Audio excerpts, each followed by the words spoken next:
السلام عليكم ورحمة الله وبركاته. إن الحمد لله نحمده ونستعينه ونستغفره ونؤمن به ونتوكل عليه ونعوذ بالله من شرور أنفسنا ومن سيئات أعمالنا.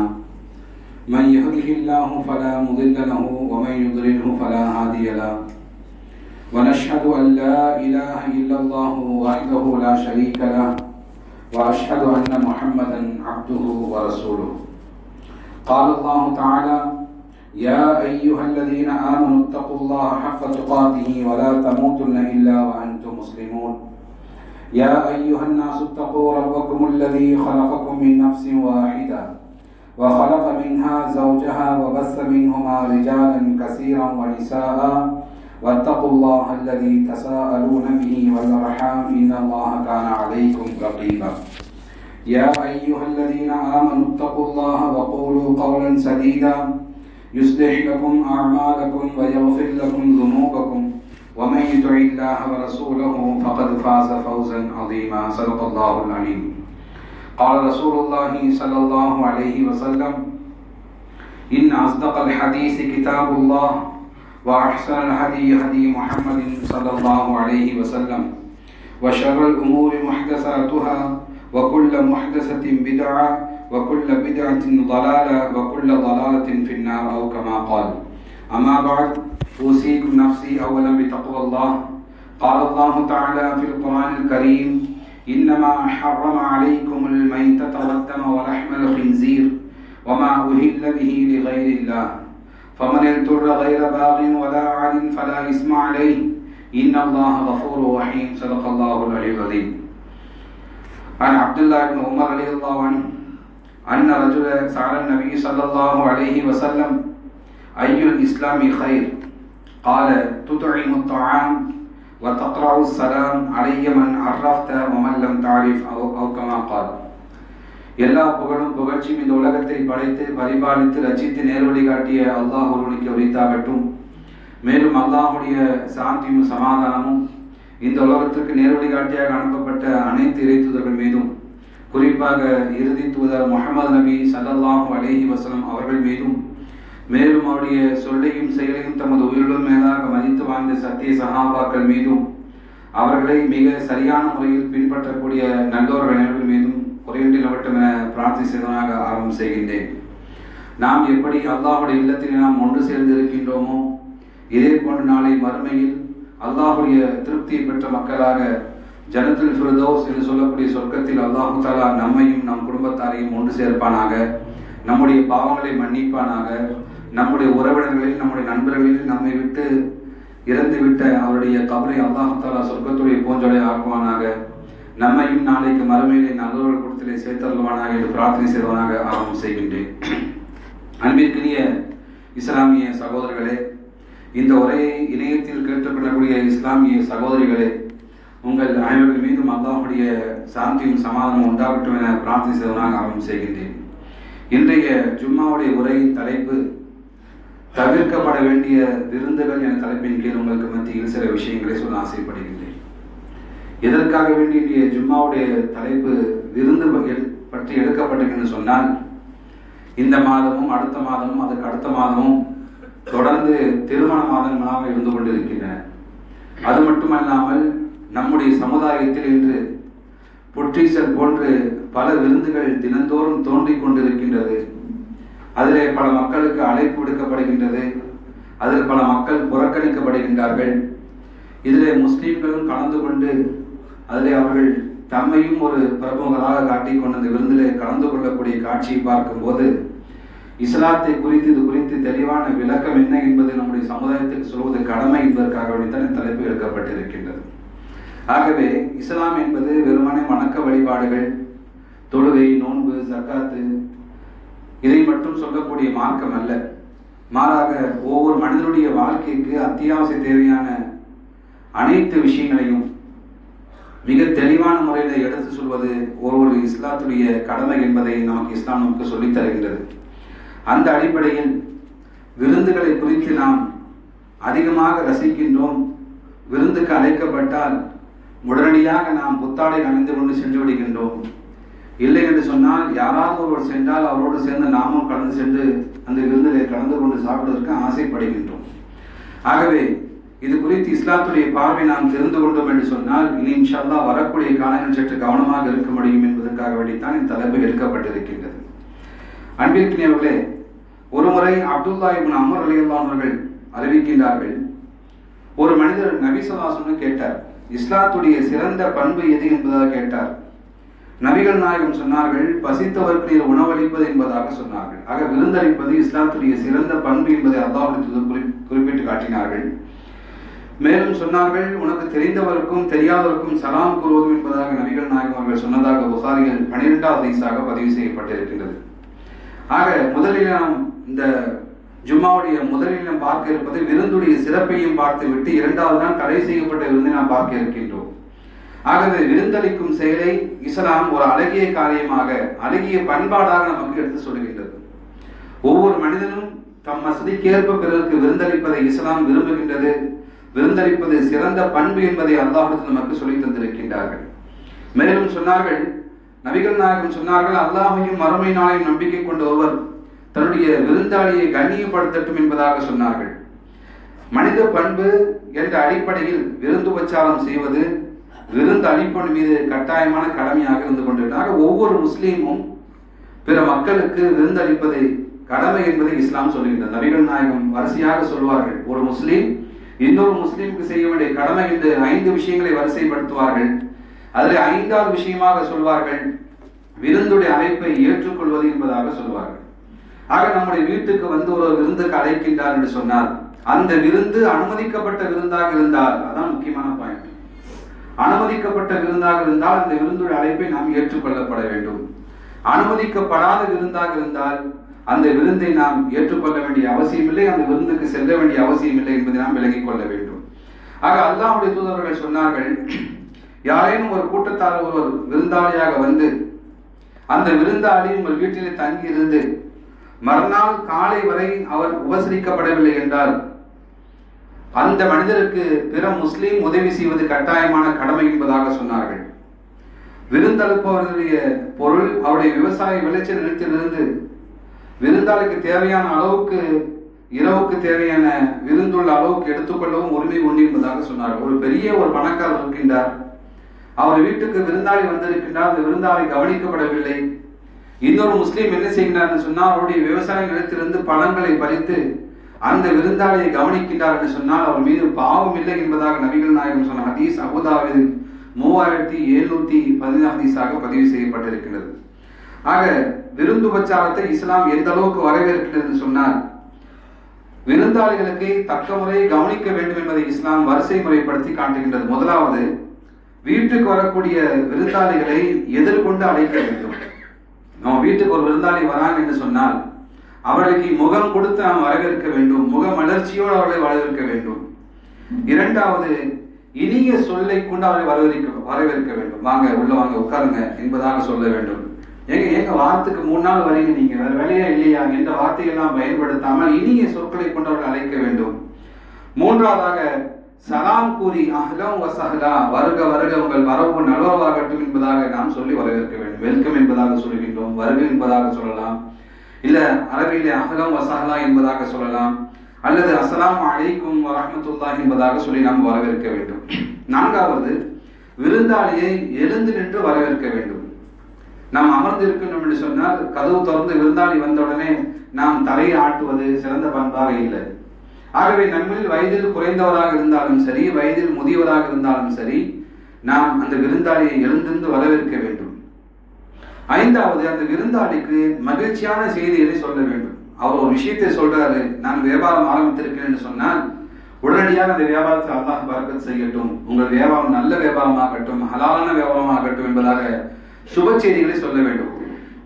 இல்ல அவர் ஒரு பெண் பார்த்த விஷயத்தை சொல்கின்றார், அல்ஹம்துலில்லாஹ் மணமக்கள் நன்றாக வாழட்டும் என்பதாக சுப செய்தியை சொல்ல வேண்டும். அவர் வியாபாரத்தை பற்றி சொல்லும் போது, இந்த வியாபாரமா, நீங்க எத்தனை பேர் ஆரம்பிச்சு கடன் நடத்த முடியாம போயிட்டா, நீங்க ஆரம்பிச்சு நீங்க முன்னேற போறீங்க, ஆட்டோ ஓட்ட போறீங்களா, ஆட்டோ ஓட்டவே செய்யாது, எல்லாம் ஓலா ஊபர் இருந்துச்சு, ஆட்டோ இப்ப எங்க ஓடுது, நகைக்கடை விற்க போறேன், நகைக்கடையா, நஷ்டத்துக்கு மேல் நஷ்டமா போயிடும். எதை சொன்னாலும் நாம் அவசகுணமாக நாம் பேசிக்கொண்டோம்னு சொன்னால் அந்த வந்த விருந்தாளி இவ்வளவு பேர் நம்ம கூப்பிட்டோமா என்பதாக வருத்தப்படுவார். ஆகவே அவர் எதை சொல்கின்றாரோ அதை நாம் என்ன செய்ய வேண்டும் சொன்னால் வாழ்க்கை கூற வேண்டும். அதே சமயம் அவர் ஹராமான ஒரு தொழிலை துவங்குகின்றார் என்று சொன்னால் அந்த தொழிலை குறித்து அச்சமூட்டி எச்சரிக்கை செய்ய வேண்டும். அதையும் இஸ்லாம் நமக்கு சொல்லி தருகிறார். ஆகவே மகிழ்ச்சியான செய்திகளை கூறி வரவேற்றார். தன்னுடைய பிள்ளை பிறந்ததாக சொல்கின்றார், அல்ஹம்துலில்லாஹ், அல்லாஹ் தஆலா உங்கள் பிள்ளைக்கு நீண்ட ஆயுள் கொடுக்கட்டும் என்று துஆ செய்ய வேண்டும். ஆக எதை சொல்கின்றாரோ அதற்காக நாம் மகிழ்ச்சியான செய்திகளை கூறி அவர்களை வரவேற்க வேண்டும். ஆறாவது, பொருத்தமான வகையில் அருகிலே அமர்ந்து கொள்ள வேண்டும். ஆணாக இருந்தால் அவர் பக்கத்தில் வீட்டில் கூடிய ஆண் அருகிலே அமர்ந்து கொள்ள வேண்டும். பெண் வந்தவர் பெண்ணாக இருந்தால் வீட்டில் கூடிய பெண்மணிகள் அவரை உபசரித்து விட்டு அவர் அருகிலே அமர வேண்டும். எந்த அளவுக்கு சொன்னால் அருகிலே அமரும் போது இன்னும் அவர் சற்று நெருக்கத்தை உணரலாம் என்பதை இஸ்லாம் சொல்லி தருகின்றது. ஆனால் மாற்றமாக ஒரு பெண் வந்தால் பக்கத்திலே ஆண் நெருக்கமாக சொல்லிட்டாங்க, பள்ளிவாசல்ல நெருக்கமாக உட்கார சொல்லிட்டாங்க என்பதாக பெண்ணுக்கு நெருக்கமாக தோளிலே கைப்பற்றுக் கொண்டு நல்லா இருக்கீங்களா அப்படின்பதாக பேசுவதை தவிர்த்து கொள்ள வேண்டும். இதை ஏன் நான் குறிப்பிட்டு காட்டுகிறேன் சொன்னால் நம்முடைய சமுதாய மக்கள் பல விஷயங்களை தவறாக புரிந்து கொள்கின்றார்கள். அதே போன்று வரவேற்கக்கூடிய விருந்தாளிகளை கை குலுக்கி வரவேற்க வேண்டும். மீண்டும் சொல்லுகின்றேன், ஆண் ஆணுக்கு கை குலுக்கி வரவேற்க வேண்டும், பெண் பெண்ணுக்கு கை குலுக்கி வரவேற்க வேண்டும். அது எந்த வயதாக இருந்தாலும் சரி. என்னுடைய பேத்தி வயசுங்க, நான் கை கொடுத்து வரவேற்கிறாங்க, என் பேத்தி வயசு கட்டியணைத்து வரவேற்கிறேன் என்பதையெல்லாம் இஸ்லாம் ஒருபோதும் அனுமதிக்கவில்லை. ஆகவே வரவேற்கக்கூடிய விருந்தாளிகள் ஆண்களாக இருந்தால் அருகிலே ஒரு ஆண் அமர வேண்டும், பெண்ணாக இருந்தால் ஒரு பெண் அமர வேண்டும். ஆணாக இருந்தால் ஒரு ஆண் கைக்குலிக்கு வரவேற்க வேண்டும், பெண்ணாக இருந்தால் பெண் கைக்குலிக்கு வரவேற்க வேண்டும். இதெல்லாம் மாற்றமாக இருந்தாலும் சொன்னால் இருவரும் சற்று நீண்ட இடைவெளி விட்டு பேசிக் கொள்வது சிறந்தது. ஏழாவது, தன் வசதிக்கு ஏற்ப விருந்தாளிக்கு உணவளிக்க வேண்டும். அந்த விருந்தாளிக்கு என்ன வசதி இருக்கின்றதோ அந்த வசதிக்கேற்ப அவர் உணவளிக்க வேண்டும். இவர் பலவிதமான கனவுகளோடு சென்று அங்க போனா அது கிடைக்கும் இது கிடைக்கும் என்பதாக பலவிதமான கனவுகளோடு செல்கின்றார். ஆனால் அங்கே ஒன்றும் கிடைக்கவில்லை என்று சொன்னால் கொடுப்பதை கொண்டு விருந்தாளி திருப்தி அடைய வேண்டும். எட்டாவது, அந்த விருந்தாளி வழியனுப்புவதற்காக வேண்டி வாசல் வரை சென்று வழியனுப்பிவிட்டு வர வேண்டும். நபிகள் நாயகம் சந்திக்க எந்த விருந்தாளி வந்தாலும் சரி, எந்த ஒரு ஆண் விருந்தாளி வந்தாலும் சரி, நபிகள் நாயகர்கள் அந்த ஒட்டகத்தில் ஏறும் வரை அவருடைய கையை இறுக பற்றிக் கொள்வார்கள் ஹதீஸிலே வருகிறது. எந்த அளவுக்கு சொன்னால் விருந்தாளி அவர் தம் கையை இழுக்கும் வரை நபிகள் நாயகம் கைகளை விட மாட்டார்கள். அந்த அளவுக்கு மகிழ்ச்சியோடு அந்த விருந்தாளியை வழி அனுப்பி வைப்பார்கள். அவர் தம்முடைய வாகனத்தில் ஏறும் வரை நபிகள் நாயகம் வழி அனுப்பி வைப்பார்கள். நாம் குறைந்தபட்சம் நம்முடைய வீட்டுடைய கதவு வரை இந்த விருந்தாளியை வழி அனுப்பி வைக்க வேண்டும். ஒன்பதாக, வந்த விருந்தாளி விருந்தளித்தவரை மீண்டும் விருந்துக்கு அழைக்க வேண்டும். இப்போ ஒரு கெஸ்ட் நம்ம வீட்டுக்கு வரான்னு சொன்னா அவர் சாப்பிட்டு விட்டு அமைதியாக போய்விடக்கூடாது. அவர் மீண்டும் என்ன செய்யணும், இந்த வீட்டுக்காரன் செய்ய நீங்க வாங்க, வீட்டுக்கு வாங்க, சாப்பிட வாங்க, ஒரு மதியானம் போல வாங்க, இரவு போல சாப்பிட வாங்க என்பதாக அந்த விருந்தாளி அவர் மீண்டும் அழைப்பதும் ஒரு சுன்னத்தாக இருந்து கொண்டிருக்கின்றது. ஆக இதெல்லாம் இஸ்லாம் விருந்தாளிக்கு காட்டக்கூடிய சிறந்த அறிவுரையாக இருந்து கொண்டிருக்கின்றது. பத்தாவதாக, ஒரு விருந்தாளி அந்த வீட்டுக்கு சிரமம் தரக்கூடிய அளவுக்கு ஒருபோதும் செயல்பட்டு விடக்கூடாது. ஒரு வீட்டுக்கு போறோம் என்று சொன்னால் அங்கே இருக்கக்கூடிய உணவை சாப்பிட வேண்டும். அதே போன்று முன் அனுமதி பெற்று நாங்கள் வருகின்றோம், இத்தனை பேர் வருகின்றோம் என்பதாக சொல்லி செல்ல வேண்டும். திடீர் என்பதாக 10-15 பேர் வீட்டுக்குள் போய் சென்று இருப்பது, அந்த வீட்டுக்குள் ஆண் இருக்கின்றதா இல்லையா என்று தெரியாமல் அதை கொண்டு வாங்க இதை கொண்டு வாங்க அதை சமைப்பீங்க செய்யுங்க என்பதாக சொல்வது, இதெல்லாம் மார்க்கம் மிக வன்மையாக தடை செய்கின்றது. ஆக ஒரு வீட்டுக்கு செல்கின்றோம் என்று சொன்னால் இஸ்லாம் சொல்கின்றது முன் அனுமதி பெற்று செல்லுங்கள். தொலைபேசி தொடர்பு கொண்டு நாங்கள் சந்திக்க வருகின்றோம், இருவர் வருகின்றோம், நாங்கள் ஒண்ணா வருகின்றோம், நாங்கள் உண்ண மாட்டோம், நாங்கள் டீ குடிச்சிட்டு போயிடும், இப்படி பல காரணங்களை சொல்லிவிட்டு நாம் செல்ல வேண்டும். திடீர் என்பதாக இந்த காலை சூழ்நிலை உங்களுக்கு தெரியும். திடீர் என்பதாக ஒரு 10 பேர் 15 பேர் ஒரு வீட்டுக்குள்ள போய்விட்டார் என்று சொன்னால் அவரை சமாளிப்பது விருந்தாளி கஷ்டமாகும். நபிகள் நாயகம் சொன்னார்கள், அந்த வீட்டாளிக்கு விருந்தாளி ஒருபோதும் சிரமம் தந்துவிடக்கூடாது. அதே போன்று ஊரிலிருந்து வருகின்றார் என்று சொன்னால் ஒரு விருந்தாளி அதிகபட்சமாக நெருங்கிய விருந்தாளியாக இருந்தால் 3 நாட்களுக்கு மேல் தங்குவதற்கு அனுமதி இல்லை என்பதாக இஸ்லாம் சொல்கிறது. ஏனென்று சொன்னால் அந்த விருந்தாளியை கவனிப்பது 3 நாள் சுன்னத். 3 நாளுக்கு மேல் அந்த விருந்தாளியை கவனிப்பது தர்மமாகும் என்பதாக நபிகள் நாயகம் சொன்னார்கள். அப்போ ஒருத்தர் பிளான் பண்ணி 10 நாள் ஊருக்கு போறான்னு சொன்னால் 3 நாள் அந்த வீட்டிலே தடபடலாக கவனிப்பார்கள். அதுக்கடுத்து அந்த வீட்டிலே கவனிப்பது குறையும் என்பதை நமக்கெல்லாம் தெரிந்திருக்கின்றோம். அப்போது நாம் என்ன செய்வோம் என்று சொன்னால் நம்முடைய பொருளாதாரத்தை செலவு செய்து வீட்டுக்கு உண்டான உணவுப் பொருட்களை வாங்கி கொடுத்தால் தான் சமைக்க முடியும். ஆக நான் விருந்தாளி, நான் டெய்லி எனக்கு அதை செய்யுங்க, மட்டன் செய்யுங்க, சிக்கன் செய்யுங்க, மீன் செய்யுங்க என்பதாக, இறால் செய்யுங்க என்பதாக நாம் சொல்லிக் கொண்டோம் சொன்னால் அந்த விருந்தாளி உங்கள் மீது கவலைப்படக்கூடிய சூழ்நிலை ஏற்பட்டுவிடக் கூடாது என்பதை அல்லாஹ்வுடைய நமக்கு அந்த விருந்தாளிக்கு அறிவுரை செய்திருக்கின்றார்கள். அதே போன்று கடைசியாக விருந்துக்கு அழைக்காமல் ஒருபோதும் விருந்துக்கு நாம் செல்லக்கூடாது. இன்று பார்க்கின்றோம், யாராவது ஒருத்தரை கூப்பிட்டுருப்பாங்க, நீங்க வாங்க நாங்க பார்த்துட்டு என்பதாக சொல்லி அழைத்து செல்வார்கள். நபிகள் நாயகம் அவர்கள் ஒரு விருந்தாளியாக அழைத்து செல்கின்றார் ஒரு வீட்டுக்கு. அவர் கூப்பிடவே இல்லை அந்த சஹாபி. நபிகள் நாயகம் சொன்னார்கள், இவரை நீங்கள் அழைக்கவில்லை, நான் அழைத்து வந்திருக்கின்றேன். நீங்கள் அனுமதி கொடுத்தால் இவரை வீட்டுக்குள் அழைத்து வருகின்றேன், இல்லை என்று சொன்னால் இவர் திரும்பி சென்று விடுவார் என்பதாக நபிகள் நாயகம் அந்த சஹாபியிடம் அனுமதி கேட்டார் என்பதை ஹதீஸில் நாம் பார்க்கின்றோம். ஆக அந்த அடிப்படையில் எந்த விருந்துக்கு நீங்கள் அழைக்கப்படுகின்றீர்களோ அந்த விருந்தில் நீங்கள் மட்டும் கலந்து கொள்ள வேண்டும். உங்கள் குடும்பத்தார் அழைக்கப்பட்டால் உங்கள் குடும்பத்தார்கள் கலந்து கொள்ள வேண்டும். அழையா விருந்தில் கலந்து கொண்டு சாப்பிடுவது திருடனுக்கு சமம் என்பதை இஸ்லாம் மிக தெளிவாக சொல்லுகின்றது. அது ஹராமாக இருந்து கொண்டிருக்கிறது. ஆகவே நாம் விருந்துக்கு முன் அழைப்போடு செல்ல வேண்டும். யாரை அழைத்திருக்கின்றாலும் அழைத்து செல்ல வேண்டும். அதே சமயம் அந்த அழைப்பவர் யாராவது நீங்க அழைச்சிட்டு வாங்க, பள்ளிவாசல் என்பதை கூட்டு வாங்க என்பதாக சொல்லி இருந்தால் நாம் அழைத்து செல்லலாம். அது இல்லாமல் நாம முடிவு செய்து கொண்டு அழைத்து செல்வதை இஸ்லாம் மிக வலிமையாக கண்டிக்கின்றது. ஆகவே விருந்தினரை வரவேற்று உபசரிக்க வேண்டும். ஏனென்று சொன்னால் இப்ராஹிம் அலைஹிஸ்ஸலாத்து வஸ்ஸலாம் அவர்கள் விருந்தினரை எப்படி வரவேற்றார்கள் என்பதை அல்லாஹ் தஆலா குர்ஆனில் சொல்கின்றான். ஹல் அதாக ஹதீஸ் லைஃப் இப்ராஹிம் அல் முக்ரமீன் இஸ் தഖலு அலைஹி ஃபகாலு சலாமா قال சலாமுன் கௌமுன் முன்கரூன். நபியே, இப்ராஹிமுடைய வீட்டுக்கு கண்ணியமான விருந்தாளிகள் வந்தார்கள். அவர்கள் வந்தபோது இப்ராஹிம் அலைஹிஸ்ஸலாம் அவர்கள் இஸ் தഖலு அலைஹி ஃபகாலு சலாமா, அவருக்கு சலாம் சாந்தியும் சமாதானம் உண்டாகட்டும் என்பதாக சொன்னார்கள் என்பதை அல்லாஹ் தஆலா சொல்லித் தருகிறார். ஆகவே விருந்தினரை சலாம் சொல்லி வரவேற்பது ஒரு கட்டாயமான கடமையாக இருந்து கொண்டிருக்கிறது. ஆக முகமலர்ச்சியோடு வரவேற்க வேண்டும். இது குறித்து அல்லாஹ் சொல்லுகின்றான், அந்த இப்ராஹிம் அலைஹிஸ்ஸலாமுடைய வீட்டுக்கு விருந்தாளிகள் வந்தபோது அவர் காளை கன்றை பொறுத்து விருந்தினருக்கு வைத்தார் என்பதை அல்லாஹ் தஆலா குர்ஆனில் சொல்லுகின்றான். 51வது அத்தியாயம் 27வது வசனம், ஃபராக இலா அஹ்லிஹி ஃபஜாஅ பிஜிலின் சமீன் ஃபகர்ரபஹு இலைஹிம் قال அலா தஅகுலூன். ஆக இப்ராஹிம் அலைஹிஸ்ஸலாமுக்கு வசதி இருந்தது, ஒரு காளை கன்றை பொறித்து முன்னால் கொண்டு வைப்பதற்கு வசதி இருந்தாக அவர்கள் செய்தார்கள். ஆக வசதி உள்ளவர்கள் தமக்கு ஏற்ப வசதிகளை இந்த விருந்தாளிக்கு செய்து கொடுக்க வேண்டும். சமையல் வேலை எல்லாம் முடிந்த பின்பு வீட்டில் இருப்பவர்கள் எல்லாம் விருந்தாளியோடு அமர்ந்து கொண்டு சற்று உரையாட வேண்டும். அதே போல் நம்மிடம் ஒரு கெட்ட பழக்கம் என்று சொன்னால், விருந்தாளியாக வீட்டுக்கு செல்கின்றோம், வழக்கமாக நம்முடைய போனை நாம் பார்த்து கொண்டு இருந்து கொண்டிருக்கின்றோம். விருந்தாளி அவர் போனை பார்ப்பாரு, வீட்டுக்காரர் அவர் போனை பார்ப்பாரு. அதே போன்று சாப்பாடு ரெடியான உடனே சாப்பிட்டு முடிச்சு அவர் போனை பார்ப்பாரு, நாங்கள் போயிட்டு வரோம், அஸ்ஸலாமு அலைக்கும். ஆகவே இது முற்றிலும் தவிர்க்கப்பட வேண்டும். ஆக நாம் ஒருவரை சந்திக்க செல்கின்றோம் என்று சொன்னால் நம்முடைய போனை ஓரமாக வைத்து விட்டு அந்த விருந்தாளியோடு முகமலர்ச்சியோடு பேச வேண்டும். இருவரும் வீட்டுக்காரும் சரி விருந்தாளும் சரி முகமலர்ச்சியோடு பேச வேண்டும். நபிகள் நாயகம் ஸல்லல்லாஹு வீட்டுக்கு விருந்தாளிகள் வந்தால் அந்த விருந்தாளிக்கு உபசரிப்பது நபிகள் நாயகத்துடைய பழக்கமாக இருந்தது. அவர்கள் தம்முடைய கையினால் உணவை எடுத்து வைப்பார்கள். எந்த அளவுக்கு என்று சொன்னால் அவர் போதும் என்று சொல்லக்கூடிய அளவுக்கு நபிகள் நாயகம் உபசரிப்பார் என்பதாக ஹதீஸில் நாம் பார்க்கின்றோம். ஆக அந்த அடிப்படையில் வீட்டுள்ளவர்கள் அந்த விருந்தாளியை கவனிக்க வேண்டும் என்பதற்காக வேண்டி விருந்தாளி வெறுமனே தட்டை வைத்துக் கொண்டு நாம் வந்து போடட்டும் என்பதாக காத்திருப்பதும் தடை. ஏனென்று சொன்னால் ஒரு வீட்டில் இருக்கக்கூடியவர்கள் எத்தனை பேரை கவனிக்க முடியும். ஆகவே நமக்கு முன்னால் உணவு இருக்கும் போது நமக்கு தேவையான உணவை நாம் எடுத்து சாப்பிட வேண்டும்.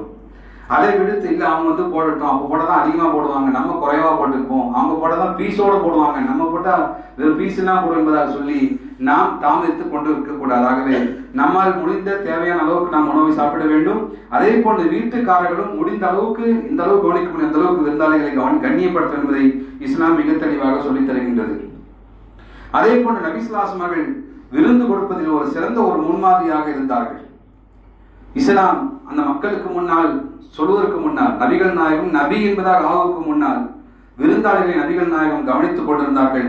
ஹதீஸ் ஆதாரம் என்னவென்று சொன்னால், நபிகள் நாயகர்கள் வஹி வந்தவுடனே ஓடோடி வீட்டுக்கு வருகின்றார்கள். வந்தவுடனே கதீஜாவிடம் சொல்கின்றார்கள், ஜமீலூனி, எனக்கு போர்த்தி விடுங்கள், எனக்கு ஏதாவது நேர்ந்து விடுமோ என்பதாக நான் கவலைப்படுகிறேன் என்று சொல்லும் போது அன்னை கதீஜா அவர்கள் சொன்ன ஆறுதலை பாருங்கள். நீங்கள் கவலைப்படாதீர்கள், காரணம் நீங்கள் உறவுகளை பேணி நடந்து கொள்கின்றீர்கள், அல்லாஹ் உங்களை ஒருபோதும் இழிவுபடுத்த மாட்டான். அதே போன்று சிரமப்படுவருடைய சிரமத்தை நீங்கள் சுமக்கின்றீர்கள், வலிவர்களுக்காக பாடுபடுகின்றீர்கள் என்று சொல்லக்கூடிய ஒரு பாசிட்டிவான விஷயத்தை நம்முடைய மனைவி நபிகள் நாயகத்துக்கு சொன்னார்கள்.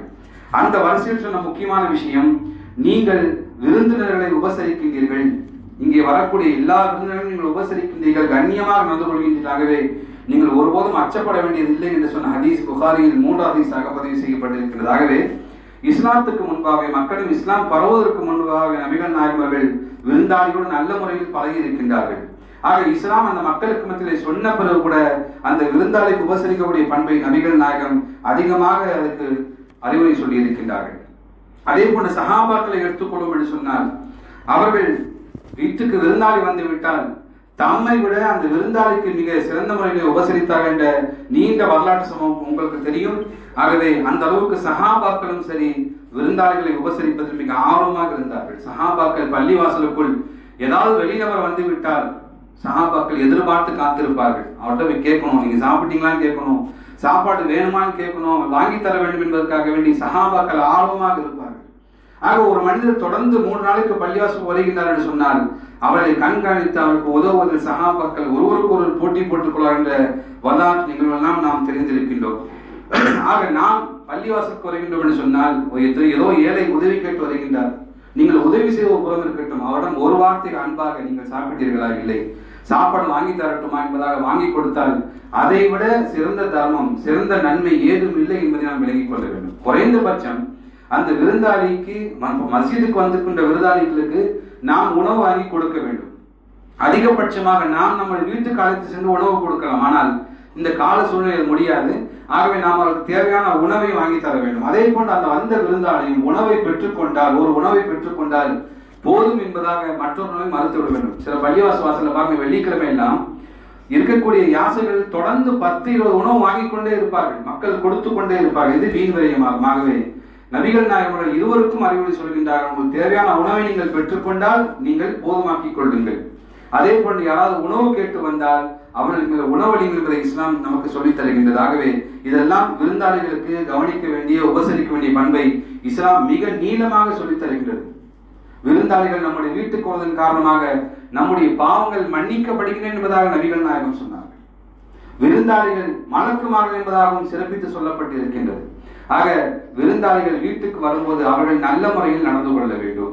அதே போன்று மிக முக்கியமான விஷயம் என்ன சொன்னால், நல்ல விருந்தாளிகளை நாம் வரவேற்க வேண்டும். தீய பண்புள்ள, தீய பழக்கம் உள்ள, தீய நடத்தை உள்ள, அதே போன்று தண்ணி அடிச்சு கொண்டு வரக்கூடிய விருந்தாளிகளை ஒருபோதும் வீட்டுக்குள் ஏற்றாதீர்கள். ஏன்னு சொன்னால், அவன் தண்ணி அடிச்சதுக்காக வேண்டி சாப்பிடுவதற்கு வீட்டுக்கு வருகிறான்னு சொன்னால் அந்த விருந்தாளி நாம் விரட்டி அடிக்க வேண்டும். காரணம் என்னன்னு சொன்னால், வீட்டுக்கு ஒருவர் விருந்தாளி நல்ல விஷயத்தை சொல்வதற்காக வந்திருக்கிறான்னு சொன்னால், அதே சமயம் ஒரு தீய எண்ணத்தோடு, தீய பழக்கத்தோடு, தீய நண்பர்களை அழைத்துக் கொண்டு வருகிறான்னு சொன்னால் அந்த விருந்தாளியை நாம் ஒருபோது வீட்டிலே ஏற்றக்கூடாது. அதன் காரணமாக நம்முடைய பிள்ளைகள், நம்முடைய கலாச்சாரம் மிக மோசமான நிலைக்கு ஆகிவிடும். ஆகவே அப்படிப்பட்ட விருந்தாளிகளை அழைக்காது. யார் மதுவுக்கு அடிமையாக இருக்கின்றார்களோ, யார் மது குடித்து இருக்கின்றார்களோ, மதுவிலே மூழ்கி இருக்கின்றார்களோ, அத்தகைய ஷைத்தான்களை உங்கள் வீட்டுக்கு அழைக்காதீர்கள். அந்த ஷைத்தான் அழைக்கப்படுவதற்கு காத்திருக்கின்றார்கள். ஆகவே அப்படிப்பட்ட ஷைத்தான்களை வீட்டில் ஒருபோதும் ஏற்றாதீர்கள். நமக்கு தெரியும் யார் மது குடிப்பான் என்பதாக. அப்படிப்பட்ட ஷைத்தான்களை உங்கள் வீட்டுக்குள் அனுமதிக்காதீர்கள், அழைக்கவும் செய்யாதீர்கள். அப்படிப்பட்ட விருந்தாளிகள் உங்களை தேடி வந்தால் அவரை வாசலிலே பேசி வைத்து அனுப்பிவிடுங்கள் என்பதை நம்முடைய கலாச்சாரம் நமக்கு சொல்லித் தருகிறது. காரணம் என்று சொன்னால், தீய பழக்கம் நமக்குள் ஊடுருவி வரக்கூடாது. ஆகவே இஸ்லாம் இப்படிப்பட்ட விருந்தாளிகளை உபசரிக்க சொல்லக்கூடிய இஸ்லாம் சில விருந்துகளை தடுத்துக் கொள்வதை இஸ்லாம் சொல்லுகின்றது. ஏனென்று சொன்னால், இன்று நான் ஆரம்பத்தில் சொன்னதை போன்று விருந்துகள் நம்முடைய சமுதாயத்தில் அதிகமாக கொண்டே வரக்கூடிய காட்சியை பார்க்கின்றோம். ஆனால் இஸ்லாம் அனுமதித்த விருந்து 3 விருந்துகளை மட்டும்தான் இஸ்லாம் அனுமதிக்கின்றது. முதலாவது விருந்து திருமண விருந்தை இஸ்லாம் அனுமதிக்கின்றது. அது வலிமா விருந்தாக இருக்கலாம், அது திருமண விருந்தாக இருக்கலாம். அது மணமகன் சார்பாக செய்யப்படக்கூடிய செலவை இஸ்லாம் அனுமதிக்கின்றது. அந்த விருந்தை இஸ்லாம் அனுமதிக்கின்றது. இரண்டாவது, குழந்தை பிறந்ததற்காக வேண்டி ஹக்கீகா தரக்கூடிய விருந்தை இஸ்லாம் அனுமதிக்கின்றது. ஹக்கீகாவுடைய கறியை கொடுப்பதும் சிறந்தது. அந்த ஹக்கீகாவுடைய கறியை ஒருவர் சமைத்து உணவாக கொடுக்கணும்னு சொன்னால் அந்த விருந்திலும் இஸ்லாம் அனுமதிக்கின்றது. மூன்றாவதாக, நீங்கள் புதுமனை புகுதல், புதிய வீடு கட்டி குடியேறுகின்றீர்கள் என்று சொன்னால் அந்த புதிய வீடு கட்டியதற்காக வேண்டி மக்களை அழைக்கின்றீர்கள், அதற்கு விருந்து கொடுக்கின்றீர்கள் சொன்னால் இந்த விருந்தை இஸ்லாம் ஏற்றுக்கொள்கின்றது. நான்காவதாக, காரணமே இல்லாமல் நீங்கள் தரக்கூடிய விருந்தையும் இஸ்லாம் அனுமதிக்கின்றது. ஒருத்தர் என்ன செய்யறாரு, திடீர் என்பதாக வருகின்றார், ஒரு 10 பேரை வீட்டுக்கு கொண்டு வந்து செய்யறது, உயர்ந்த உணவை கொடுக்கின்றார் சொன்னால் என்ன காரணம், சும்மா கொடுக்கிறேன்னு சொன்னால் இந்த விருந்தை ஏற்றுக்கொள்வதை இஸ்லாம் அனுமதிக்கின்றது. ஆக இந்த 4 விருந்து தவிர மற்ற விருந்துகளை இஸ்லாம் மிக வன்மையாக கண்டிக்கின்றது. நபியருடைய வழிகாட்டுதல் இல்லாத பல புதிய விருந்துகள் மக்களிடையே தோன்றி அது சமுதாயத்துடைய நிர்பந்தமாக ஆகக்கூடிய நிலைமை மட்டும் இல்லாமல் பொருளாதார ரீதியாக மக்கள் தொல்லைக்குள்ளாகி கொண்டிருக்கின்றார்கள். ஆகவே நான் ஆரம்பத்தில் சொன்னதை போன்று பொதுவாக ஒரு முஸ்லீம் தாம் விரும்பும் நேரத்தில் காரணம் எதுவுமே இல்லாமல் தாராளமாக விருந்தளிக்கலாம். அது மார்க்கத்துடைய சிறந்த செயலாக சொல்லப்படுகின்றது.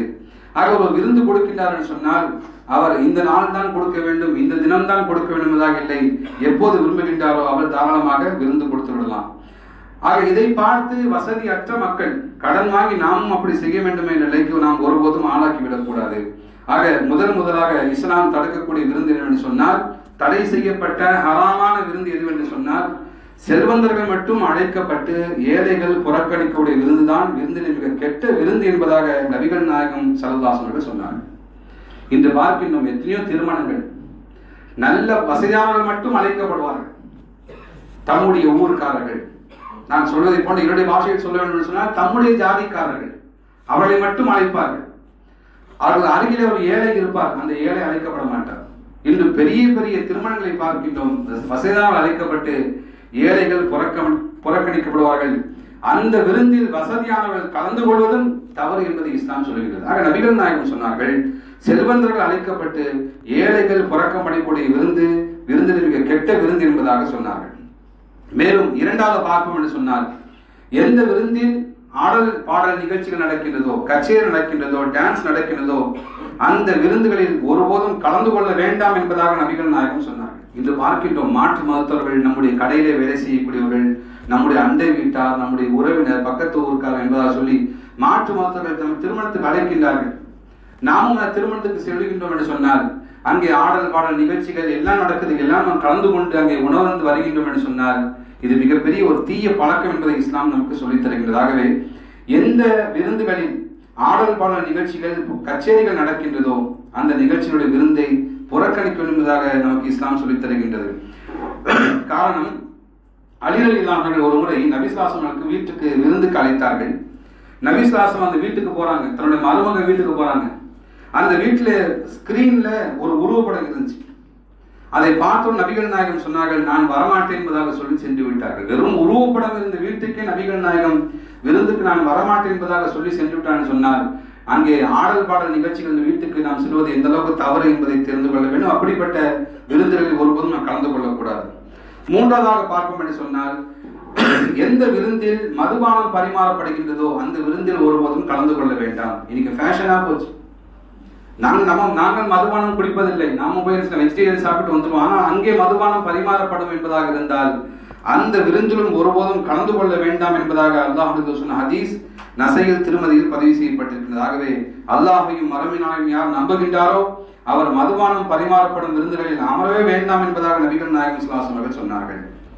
அடுத்து பார்ப்போம் என்று சொன்னால், இந்த மரண விருந்து நம்முடைய சமுதாயத்தில் பெருகிக் கொண்டு வருகின்றது. இறந்தவர் பெயரால் 3ஆம் நாள், 7ஆம் நாள், 40ஆம் நாள், ஆண்டு விழா, ஆண்டு நிறைவு என்பதாக சொல்லி பலவிதமான விருந்துகள் தொடர்ந்து நடப்பதை நம்மால் பார்க்க முடிகிறது. தயவு செய்து அப்படிப்பட்ட விருந்துகளை கொடுக்க வேண்டாம், அப்படிப்பட்ட விருந்துகளில் நாம் கலந்து கொள்ள வேண்டாம். உதாரணமாக ஒரு மரண வீட்டுக்கு நாம் செல்கின்றோம் என்று சொன்னால் நபிகள் நாயகத்தை வழிமுறை பாருங்கள். ஜாஃபர் அலி அவர்கள் கொல்லப்படுகின்றார்கள். நபிகள் நாயகம் சொன்னார்கள், தோழர்களே, ஜாஃபருடைய வீட்டுக்கு நீங்கள் உணவு தயார் செய்யுங்கள். ஏனென்று சொன்னால் அந்த வீட்டில் அவர்கள் கவலையிலே இருந்து கொண்டிருப்பார்கள்.